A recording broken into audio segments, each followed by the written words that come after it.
Welcome back everybody to 31 Days of Horror, and we're on our 26th day, and today we're taking a look at 1955's Tarantula.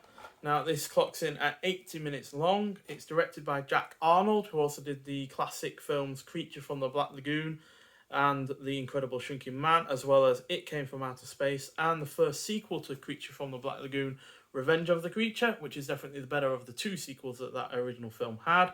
Stars John Agar, who was also in the 1976 version of King Kong, as well as The Mole People, Invisible Invaders, Revenge of the Creature, and he also had a small role in the really rather underrated Nightbreed.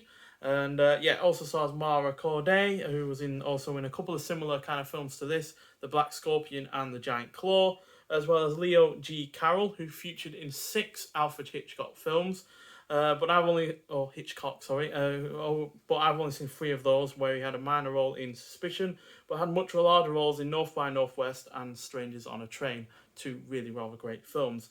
And you've also got a minor uncredited role by Clint Eastwood, who stars as a jet squadron leader. So that's probably one of the few things that this film's notable for, because as much as I enjoy it, it's kind of been a bit lost in some regards in comparison to other classic creature features from the period. But the film itself is about a lone wolf scientist sequestered in a mansion near a small desert town, who arouses the suspicion of the town's doctor when his lab assistant is found dead from a case of acromegaly.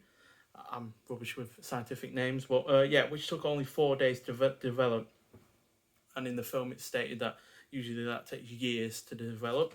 And as the doctor investigates, aided by the scientist's new and very female assistant, they discover that far worse, something much larger and hungrier than it ever should be, is devouring local cattle and humans in increasingly large quantities. So, although this is not my favourite directorial effort from Jack Arnold, I certainly prefer Creature from the Black Lagoon, and I think in The Incredible Shrinking Man is his best film that I've seen by quite a wide margin.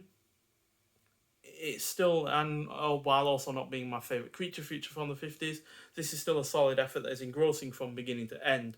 It is also well paced. The effects still hold up even on a Blu-ray format.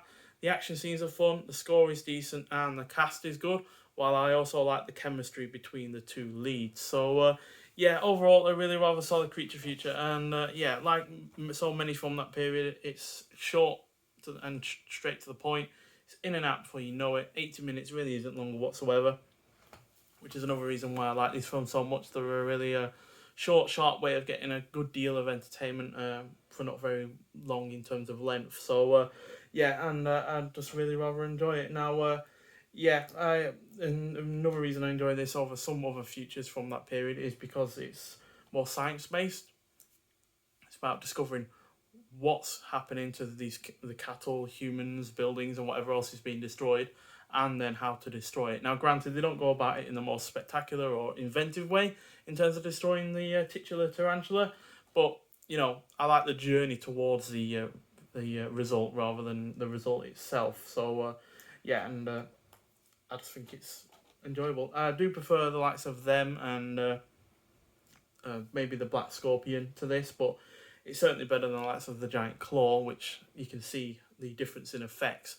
Because even though this is just rear screen projection and making something small seem larger than it actually is, it's still a tiny tarantula. At the end of the day, it's not a physical massive model or miniature or anything like that.